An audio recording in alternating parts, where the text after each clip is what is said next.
मित्रांनो, तुम्ही अनेकदा पाहिलं असेल की जिथे शनिदेवांचे मंदिर असते, तिथे मारुतीची मूर्ती देखील असते. पण या दोघांचा संबंध काय? यामागे दोन रंजक पौराणिक कथा आहेत. जेव्हा रावणाने आपल्या शक्तीच्या जोरावर सर्व ग्रहांना बंदी बनवून लंकेत ठेवलं होतं, तेव्हा शनिदेव सुद्धा तिथे कैद होते. हनुमानजी जेव्हा सीता मातेचा शोध घेत लंकेत पोहोचले, तेव्हा त्यांनी शनिदेवांची सुटका केली. मुक्त झाल्यावर शनिदेवांनी हनुमानजींचे आभार मानले आणि त्यांना एक वचन दिले.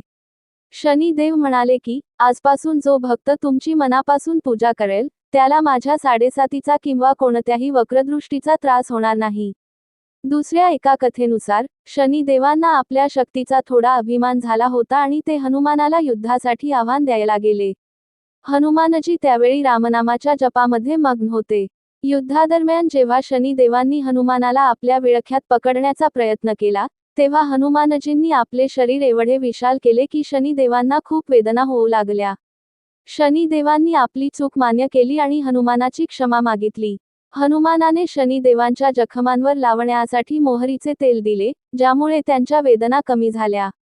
तेव्हापासून शनिदेवांना तेल अर्पण करण्याची आणि हनुमानाची पूजा करण्याची परंपरा सुरू झाली. थोडक्यात सांगायचे तर, हनुमानजी हे संकटमोचन आहेत आणि त्यांच्या भक्तांवर शनिदेव नेहमी प्रसन्न राहतात. म्हणूनच शनीच्या त्रासापासून वाचण्यासाठी मारुतीची उपासना केली जाते. माहिती आवडली असेल तर लाईक करा आणि चॅनलला सबस्क्राईब नक्की करा. जय बजरंगबली, जय शनिदेव.